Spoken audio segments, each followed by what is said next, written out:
Senhor, nesse momento, Pai, que vou fazer uso da Tua palavra e que esta mensagem, Senhor, que vai chegar a muitos lares, a muitos, Senhor, que ouvirão agora online, que ouvirão depois em off, te peço, Senhor, que seja aberto o entendimento de cada um deles, para que possam entender a Tua palavra. E também, Senhor, te peço que me encha da Tua graça e da virtude do Teu poder, para que eu possa transmitir a Tua palavra, Senhor. Ó Deus, é o que eu te peço em nome de Jesus. Amém.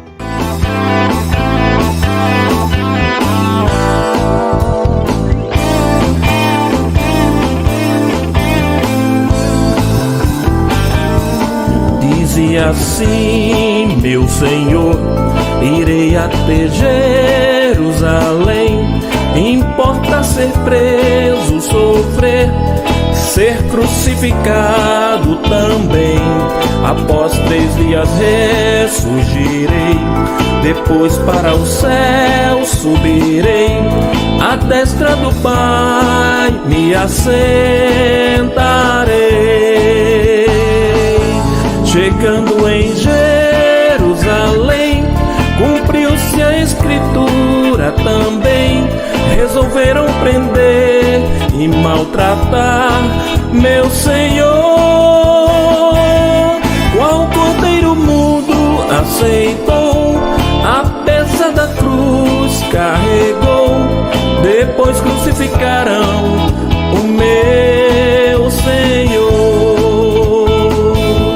Crucificaram meu bom Senhor, porém ele ressuscitou. Perante os fiéis se mostrou, dizendo-me a paz eu vos dou. Subiu para o céu meu bom Senhor, uma rica promessa deixou. Convosco estarei e para sempre estou. Levou-os até um lugar chamado Betânia e lá levantou as mãos para os céus e os abençoou. A Santa Escritura explicou, prometeu um consolador. Depois uma nuvem os separou.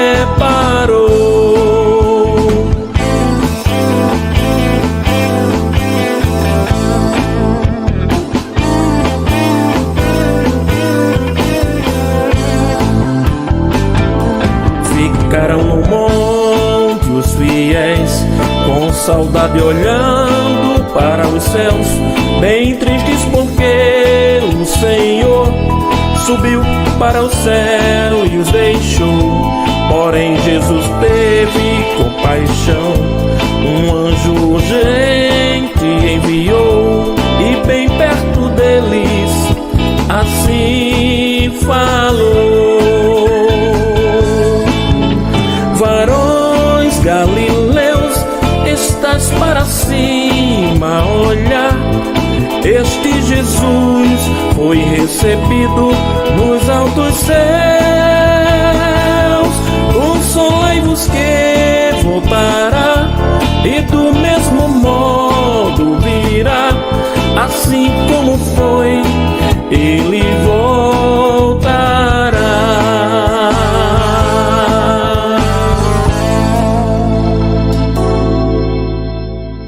Glória a Deus, estamos de volta, em nome do Senhor Jesus, estamos de volta.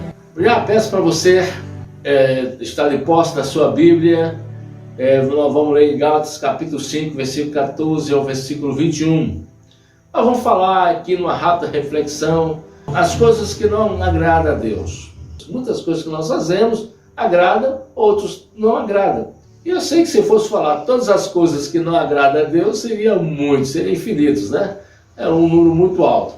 Eu vou falar apenas de alguns. Então, Gálatas capítulo 5, versículo 14 e 21, diz assim: toda a lei se resume num só mandamento: ama o seu próximo como a si mesmo. Mas, se vocês se mordem e se devoram uns aos outros, cuidado para não se destruírem mutuamente. Por isso digo, vivam pelo Espírito, e de modo nenhum satisfarão os desejos da carne. Pois a carne deseja o que é contrário ao espírito, e o espírito o que é contrário à carne. Eles estão em conflito um com o outro, de modo que vocês não fazem o que desejam. Mas se vocês são guiados pelo Espírito, não estão debaixo da lei. Ora, as obras da carne são manifestas: imoralidade sexual, impureza, libertinagem, idolatria, enfeitiçaria, ódio, discórdia, ciúmes, ira, egoísmo, dissensões, facções, inveja, embriaguez, orgias e coisas semelhantes. Eu vos advirto, como antes já os adverti, que os que praticam essas coisas não herdarão o reino de Deus. Amém? Essa é a palavra de Deus. Um pouco meio dura, né? Mas bem, vamos dizer assim, bem simples de entender. Então, amados, quando nós pensamos em pecado, muitas vezes associamos a coisas como assassinato, como estupro, como adultério, coisas assim, como nós lemos aqui na palavra, não é? Mas também há várias coisas mais comuns que são pecado. E não é porque nós o praticamos tão corriqueiramente, né? Tão naturalmente, tantas vezes, que não são problema. Porque são problemas. Por exemplo, a mentira, né? A mentira, há um ditado popular que diz que a mentira tem perna curta. Mas por que tem perna curta? Porque quando chega a verdade, a mentira desaparece. Que até lá, que a verdade apareça, às vezes causou grandes danos às pessoas. Pode ter destruído famílias, destruído relacionamento com amigos, de forma que a mentira, ela é um problema muito sério. A mentira sempre precisa de outra mentira para se sustentar. Você já viu aquela pessoa que conta uma mentira, logo tem que falar outra mentira, e tem que falar outra mentira para encaixar, senão não dá certo. E a pessoa tenta sair da mentira e não consegue sair. Esse é o problema da mentira. Aqui eu aconselho que não considere a mentira como uma opção válida para que você resolva seus problemas. Em Provérbios, no capítulo 12, versículo 22, diz assim: os lábios mentirosos são abomináveis ao Senhor, mas os que agem fielmente são o seu deleite. Então vejam só, por essa leitura podemos ver que mentir vem muito naturalmente, mas desagrada a Deus. Os lábios do mentiroso são abomináveis ao Senhor. A mentira destrói a confiança e promove a injustiça. Já viu falar daquela famosa mentirinha? Também é problema. Em Romanos, no capítulo 16, versículo 18, diz assim: pois essas pessoas não estão servindo a Cristo, nosso Senhor, mas a seus próprios apetites, mediante palavras suaves e bajulação, enganam os corações dos ingênuos.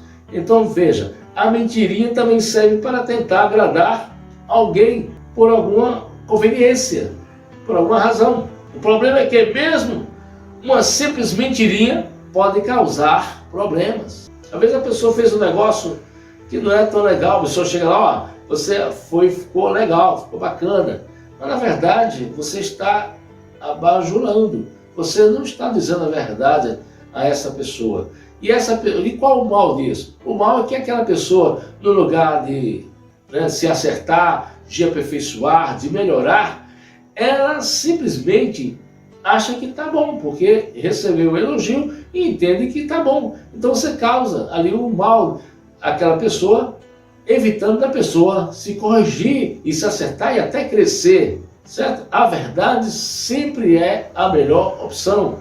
Os elogios são bons, mas se forem verdadeiros, tá certo? Não tem nenhum mal elogiar alguém, desde que sejam verdadeiros.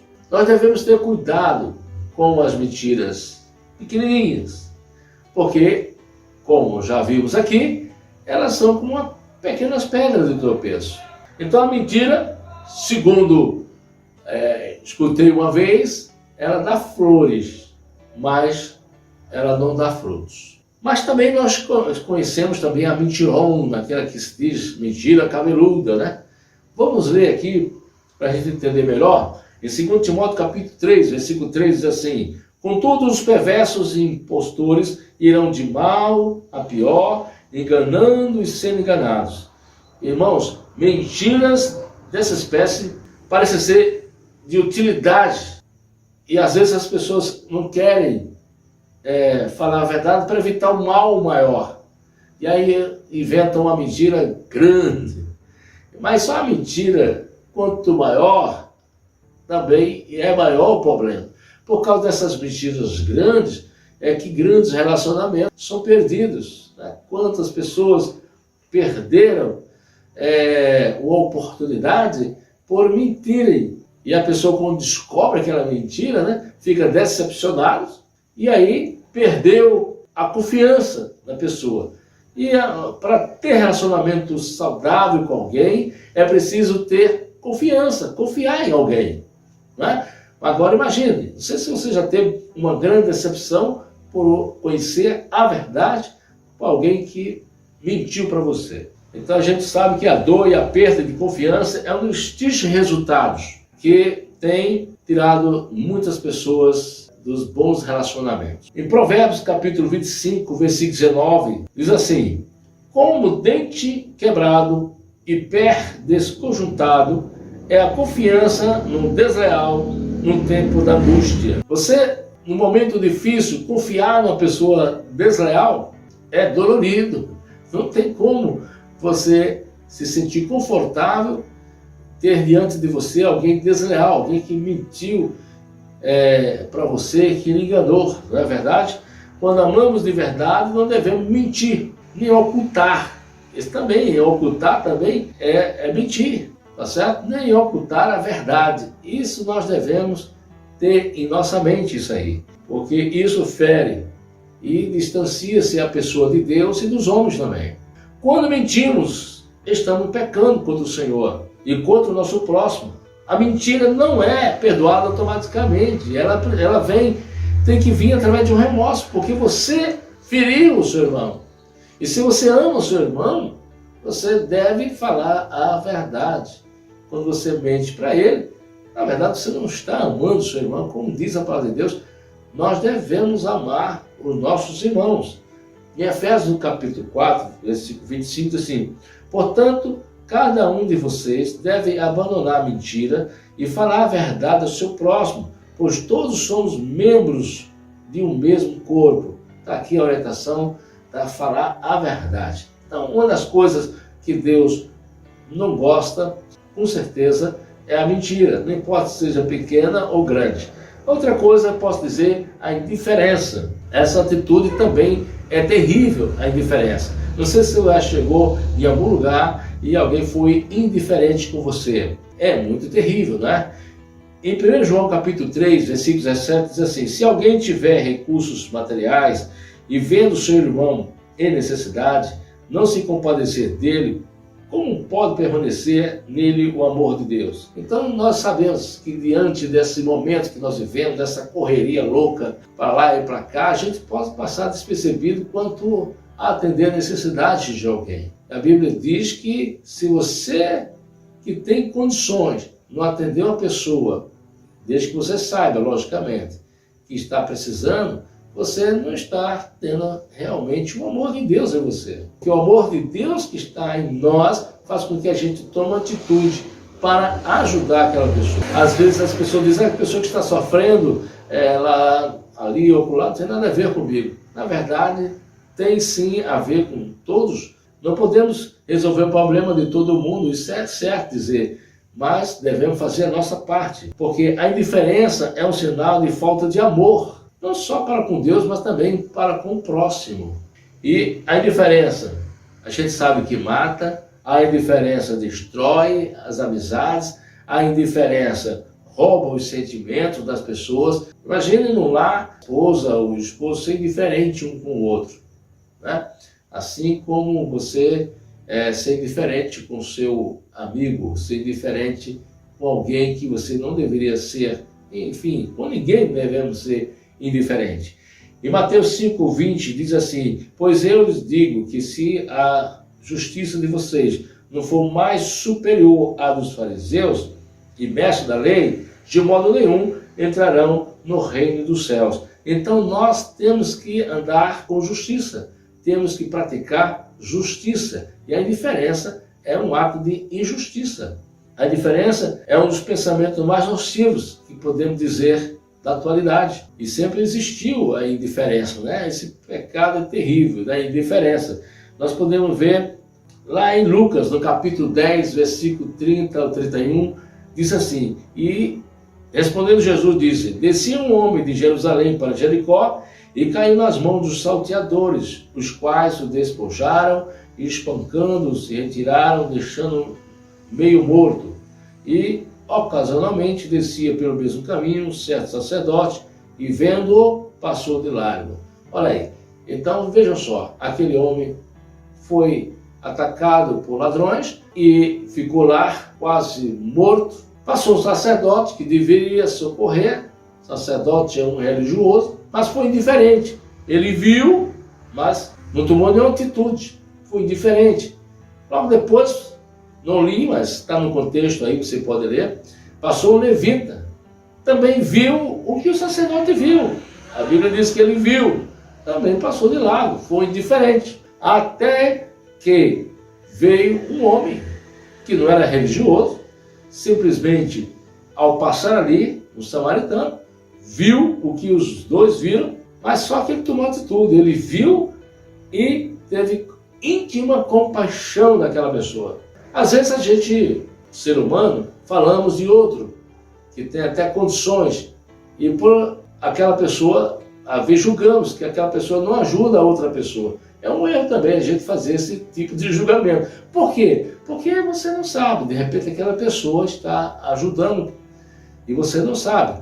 Mas não quer dizer que aquela pessoa que você viu, aquela outra pessoa viu. No caso aqui na Bíblia está falando que o sacerdote e o levita viram. Mas no caso a gente não podemos dizer que aquela pessoa viu, tá certo? E às vezes as pessoas julgam aquela pessoa por não ter tomado nenhuma atitude, se que a pessoa não viu. Lembrando que nessa leitura o sacerdote viu, o levita viu.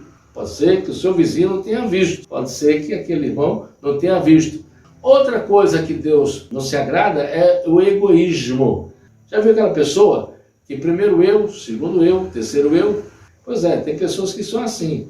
Ele só pensa nele e mais ninguém. Por quê? Porque o egoísta só vê a si mesmo. E é certo dizer que a luta para a sobrevivência é uma correria tão grande, como já mencionei, que às vezes tomamos essa posição de egoísta. Mas devemos sempre estar atentos a nossos comportamentos, às nossas atitudes, se não está tendo uma atitude egoísta. O egoísmo destrói o relacionamento e provoca muitas lutas, né? Mas quando procuramos o bem uns aos outros, encontramos mais paz e felicidade. Em Tiago, no capítulo 3, versículo 16, diz assim: pois onde há inveja e ambição egoísta, aí há confusão e toda espécie de males. O egoísmo traz males. Tem pessoas que ficam desejando o que é dos outros e não vivem o que é seu, o que Deus lhe deu. Viva o que você tem, use o que você tem. Se você fizer assim, Deus vai te abençoar e você vai ter muito amanhã. O problema é que o invejoso, o egoísta, ele quer a coisa dos outros, nem vive o dele, nem vive o dos outros, que é claro que é do outro, né? E às vezes ele quer, porque quer o que o outro tem. Mas nós devemos ter muito cuidado para não sermos individualistas. Sempre que vão pedir a Deus alguma coisa, pedimos a Deus algo que nos agrade e agrade a outras pessoas. Que não fique só em nós, mas que possa abranger outras pessoas. Tá certo? Às vezes Deus não concede a bênção aquilo que a pessoa está pedindo, porque só diz respeito a Ele. E só Ele, só vai beneficiar Ele. Mas quando beneficia Ele e mais outras pessoas, está isso no coração de quem está pedindo, Deus normalmente atende esse tipo de pedido. Em 2 Timóteo capítulo 3, versículo 2, diz assim: os homens serão egoístas, avarentos, presunçosos, arrogantes, blasfemos, desobedientes aos pais, ingratos, ímpios. Isso aqui foi uma palavra que Paulo, ao escrevendo ao Timóteo, falou que no final dos tempos seria assim. E é o que nós estamos vivendo hoje, né? Há muitos desses comportamentos hoje, mas está escrito nas Escrituras Sagradas. Judas também escreveu em capítulo 1, versículo 16, diz assim: essas pessoas vivem se queixando e são descontentes com a sua sorte, seguem os seus próprios desejos impuros, são cheios de si e adulam os outros por interesse. Eles reclamam, se queixam da sua própria sorte e são descontentes o tempo todo, são infelizes, nem vivem e às vezes não quer deixar os outros viver. E a gente sabemos que a ética cristã está fundada no amor a Deus e no amor ao próximo como a si mesmo. E aí não há espaço para o egoísmo. Outro que Deus não concorda é a rebeldia. Em 1 Samuel capítulo 15, versículo 23 diz: pois a rebeldia é como o pecado da feitiçaria, e a arrogância como o mal da idolatria. Assim como você rejeitou a palavra do Senhor, ele o rejeitou como rei. Então, veja só, rebeldia é como pecado da feitiçaria. Devemos ter muito cuidado. Tem gente que é rebelde, ele não consegue viver sem agir com rebeldia. Deus detesta a feitiçaria e a Bíblia diz que a rebeldia é igualmente ruim. E quantas vezes queremos fazer as coisas do nosso modo, do nosso jeito? Achamos que é do nosso jeito que tem que ser feito. Achamos que sabemos o que é melhor e nós, muitas vezes, com essa atitude, nos afastamos de Deus e também dos nossos amigos. Procurar fazer a vontade de Deus é sempre a melhor opção. E assim é rebeldia contra o chefe, é rebeldia contra os pastores, é rebeldia contra líderes e não para por aí. E com isso tem um alto preço. A rebeldia é um pecado que a pessoa peca tendo conhecimento da verdade, conhecimento da maneira certa, da maneira correta. Ele está sendo rebelde. Em Atos capítulo 7, versículo 51 diz assim: povo rebelde, obstinado de coração e de ouvidos, vocês são iguais aos seus antepassados, resistem ao Espírito Santo. A regra do Senhor Deus servem para nos proteger. E quando o Senhor fala para irmos nessa direção, devemos ir naquela direção que Ele falou. Quando a gente comete esses erros, quando a gente comete esse pecado da rebeldia, a gente mesmo paga por esse pecado. Porque não tem como a gente se afastar de Deus e também dos homens, o qual vivemos em sociedade, que não tenha um preço alto sobre isso. Então, porque causa confusão, desvia os outros, também termina incentivando outros à rebeldia. Muitas vezes temos que separar o rebelde para que haja temor para os outros, para fim de que haja um choque. Porque a rebeldia, ele é um pecado consciente. Então foi apenas uma reflexão da palavra de Deus. E nós aqui falamos de 4 coisas que muito desagrada a Deus. Que a mentira, não importa se é mentirinha, se é mentirona. Também falamos também da indiferença. Devemos ter muito cuidado para não sermos indiferentes. Também falamos sobre o egoísmo, essa atitude que muita gente vê por aí. E por último falamos sobre rebeldia, que é um pecado comparado aí à feitiçaria. Então que Deus abençoe você, que nos proteja de todo esse mal, né? E que nunca venhamos a praticar essas coisas que vêm realmente a entristecer o coração de Deus, mas devemos alegrar o coração de Deus. Louvado seja o nome do Senhor. Graças a Deus, que Deus abençoe você. Observe se você está inscrito no canal, se você está com a inscrição ativa. Caso não esteja, se inscreva e acione aí o sininho, e que Deus te abençoe e te guarde e te dê paz. Amém.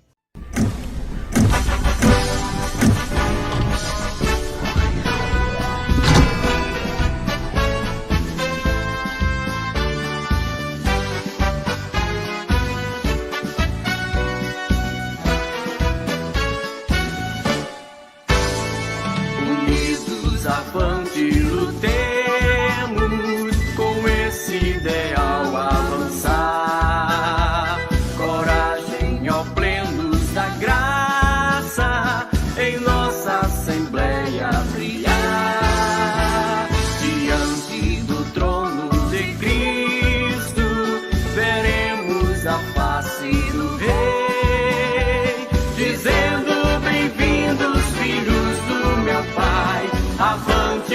avante lutai, dizendo bem-vindos filhos do meu Pai, avante, avante lutai. Nas lutas não nos prostraremos, vitória, vitória virá. O passado jamais moverá o ideal de um grande projeto de Deus. O passado jamais moverá o ideal de um grande projeto de Deus. Assembleia de Deus, plenitude, cumprir o pedido de Jesus. É ordem de Deus vigiar e orar e as muitas almas ganhar. Assembleia de Deus, plenitude, cumprir o pedido de Jesus. É ordem de Deus vigiar e orar e as muitas almas ganhar.